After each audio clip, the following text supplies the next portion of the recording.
So, buying a home, it's one of the biggest things you'll ever do in your life, right? But that journey to actually getting the keys, man, it can feel like you're lost in a giant maze. Today, we're going to give you the map. We're going to clear the fog and show you the path right through that mortgage maze. You've done it. After all the searching, the open houses, the scrolling, you found the one, your dream home. You're so excited you can feel it. But now comes the next part, and it can be a real doozy. And yeah, it totally feels like you're facing the final boss in a video game. It's this huge, multi-stage challenge, and it's going to demand all of your attention. But don't you worry, because we're basically handing you the cheat codes today. Look, at the end of the day, this whole process isn't really about the paperwork. It's a story. It's a story about financial risk. The bank is trying to figure out if you're a risky bet, and you, the main character, are trying to prove you're not. So let's get you ready for your starring role. Okay, so how do you actually win this game? How you get through the gauntlet? Well, it all boils down to understanding one single core idea that's behind every single request, every form, every question they ask. And that big idea is underwriting. Now, this isn't just some person with a rubber stamp. No way. This is a deep, almost forensic analysis of your entire financial life. The underwriter's job is simple. Protect the lender's money by figuring out exactly how risky it is to lend you a huge chunk of cash. So how do they do it? Well, they focus on what everyone in the industry calls the 3 C's. First up, credit. Simple question. Do you have a good history of paying back your debts on time? Next, capacity.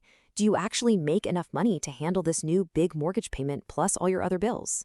And finally, collateral. This one's about the house itself. Is it actually worth the money you're trying to borrow? Literally every single piece of paper they ask for is to answer one of these 3 questions. Right, so you're probably asking, how do I prove all that stuff? And that, my friends, is where the paperwork comes in. But let's stop thinking of it as a huge pain. Think of it more like a treasure map. These are the supplies you need to gather to get to the prize. Okay, this is the one that drives everyone crazy, right? Why in the world do you need page 8 of 8 of my bank statement when it's totally blank? It feels ridiculous, but it's not. Underwriters are trained to check the page numbers, like page 1 of 8, page 2 of 8. If one is missing, they wonder what you're hiding on that page. Maybe a secret loan payment, a big withdrawal you didn't mention. It's all about making sure there are 0 blind spots in your financial story.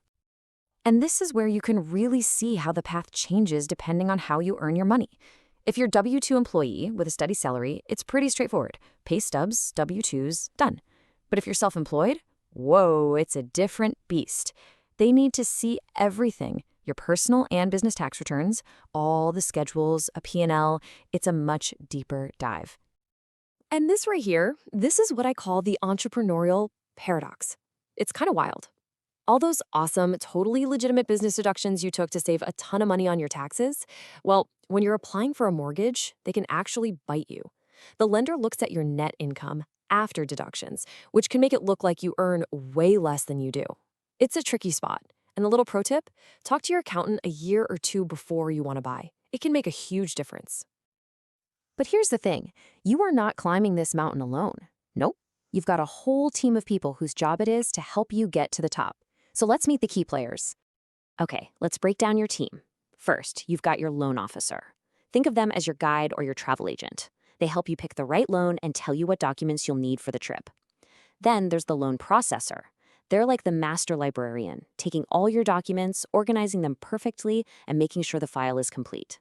And the underwriter? Well, they're the judge. They're the gatekeeper. You won't talk to them. They just review the case file and deliver the final verdict. All right, so your file's in the hands of the judge, the underwriter. While they're doing their thing, let's talk about that last big financial hurdle before you get those keys, closing costs. This is the number to burn into your brain, 3 to 6%. On top of your down payment, you're going to need an extra 3 to 6% of the loan amount for these fees. So on a $300,000 loan, you're looking at anywhere from $9,000 to $18,000. That is not chump change, so you have to be ready for it. So what is all that money even for? Well, it breaks down into 3 main buckets. You've got lender fees. That's what you pay the bank for actually creating the loan. Then there are third-party fees for things like the home appraisal and the title search. And finally, you have prepaids. That's where you pay for your first year of homeowner's insurance and a few months of property taxes right up front. Yes, you got the conditional approval. You are so close. But listen up, because this next part, this final stretch before closing day, is what we call the quiet period, and it is absolutely critical. You are in the home stretch, but this is where it is so easy to stumble right before the finish line. The number one rule here is simple: freeze your finances. Don't open a new credit card to buy furniture. Don't go finance a new car. Don't quit your job. Any big, sudden move could torpedo the whole deal at the very last second. And I know what you're thinking. Wait a minute. I'm already approved. Why are they checking my credit again? It's a fair question, and there's a really important reason for it. They do one last check because things can change in a matter of days. If you go out and finance a living room set, that new debt gets added to your debt to income ratio, your DTI. And if that number creeps up too high, it can change the entire math of the loan. And just like that, poof, your approval could vanish. But you didn't do that, right? You were smart. You navigated the quiet period like a pro. You've made it through the entire maze and you finally arrived at the destination, closing day.